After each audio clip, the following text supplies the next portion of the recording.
So hi guys, and welcome back to the channel. Finally she's here. I love this little beauty a lot, honestly. It's an extremely rare and strange variant of the Dino 206S Montagna type. It was the small racing Dino, so nothing in common with the ordinary 246 GT that we can see around and the ordinary street car. This was the little racer made in 66 for hill climb and so on, and in 67 she ends also in the United States and raced at Sebring in 1967 under a private team, that was this Baker racing team. And I found some few images, there is very few footage about this car. She was not absolutely the winning one. I think she just lasted for a few hours during the race. I think it was 12 hours already at the time Sebring.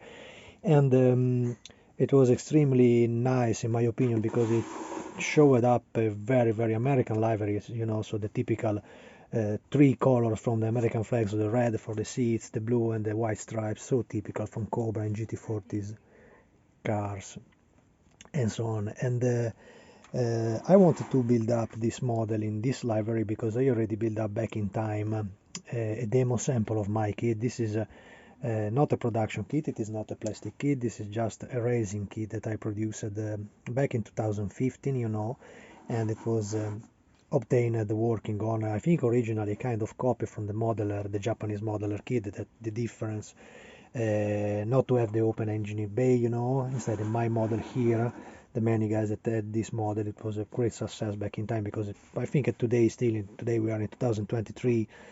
She still don't exist like a proper model kit, absolutely not in plastic, but I also think neither in racing like an ordinary model. So I produced this car back in time in 2015, and it was still the one that we produced using the smooth tone resin, the American gray resin. And in this particular kit we didn't have any wrinkle problem because the original body was extremely thick, so I had to work a little to make the engine bay visible, as here. I hope maybe we can place made a little work on the engine bay because I placed some magnet in the inner side of the rear bonnet, and I added the engine with the battery. You see that red cable is the battery line, the six trumpets and the gear shaft. So it gives a quite kind of interesting look, and I think that if we can have a little better option, so it's particular because also the rear part is completely opened. I just placed the photo edge side part. The exhaust that in the original kit without the engine, they were provided just like two pipes. Now they are completely with the 6 manifold arriving from the motor. I also rebuilt the part of the chassis. There is plenty of picture. It was just a basic stuff because I made a hinge, as you can see here in my model, that was fully working there, but it's indeed made between metal, glued and fixed inside resin parts, so it's extremely fragile. It's not meant to be opened and closed several times. It was just to show up with a pin if I want to display the model with the open engine bay option visible.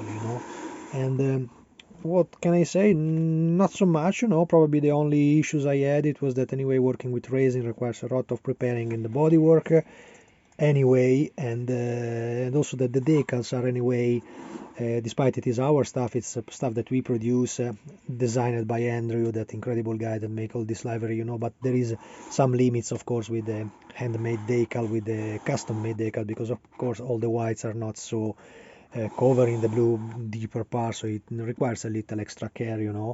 The model can come up quite straight easy. I'm really satisfied with the area of the windshield because this is a critical part in all the Dino as well as all the P4 model, because the windshield, as I said in my first video, is critical and have to be extremely clean like it is there. This have been made by Roberto. Roberto is a very good friend from Turin that made me the favor to cast that part in professional vacuum form at the side, and it was extremely well fitting. If you see the part in the beginning, they look quite kind of strange because they arrive flattened like this one, and just remember that the inner side, I hope I can show you here, the inner side, as you can see, is just a protection label to make it completely clean once you take it away. This part I saved, it was the main covering for the front lights that I didn't use here because I wanted to do something different. This car was kind of famous because in the 4 picture that there is around of her, she always had the cover at the front lights. I don't know if it was for some special purpose, but she never showed up the 4 headlight as the normal Dino racing and the nicest part. So I made it a little nicer than what it looks, because they probably covered it just with kind of plastic or papers, at the time, and fixed it with some tape of the same color of the car, and little lighter it was, honestly, the only colored picture that I have. But I think it is anyway something that I had to mold in the proper way, not to destroy the front end look of this racer. And minor detail that I had, it was some photo etched set, like the wiper, like the cup filler there, and minor detail for the bonnet up there, the locks. You see the locks for the bonnet, and I like it a lot. In my opinion, is an incredible car. It's one of the nicest Ferrari ever existed. So I'm really glad and satisfied with the final result. And it is, the color is mighty. I think the color is absolutely extremely well taken. The color is exactly the typical racer from American Blue. I think the from the misunderstanding from the pictures, the wheels were made in steel, so they were not alloy wheels, they were not magnesium wheels like the P4. They were just ordinary steel wheels. And I asked around, so some modeler more skilled than me, expert of this Dino, and I asked about the color of the wheels, because I was not thinking they could be yellow, they could be gold, you never know, or magnesium type. And they told me that when they were Cliente version of the car, so private team racing with them, it was surely painted in yellow and not in gold.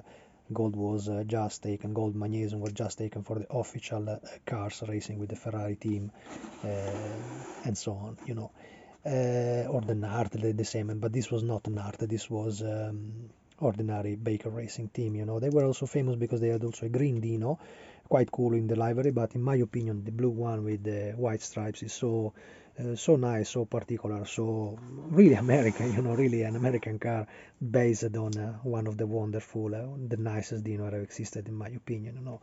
So that's it. This was then indeed the second part. The build-up was quite simple. I still save a few kits of this model that I made now. It's what, 8 years ago.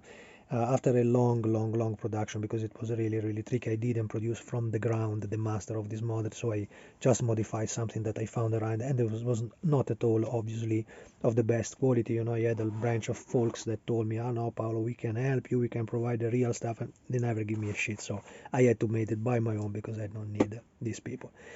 Thank you guys for watching, and I hope you like this video and like the car like I did. If you still want it, it's still available today, a few pieces. I don't think it will be a reissue of that, because I was still hoping since 2010, when I started the develop of this kit, that somebody will make like a full detail with the standards of today model kit. But if you like it, if you love the Dino, if you love the Dino engine and so on, if you like these decals and so on, I have everything to build up the model. So that's it. Thanks for watching, and see you in the next one. Thank you, guys.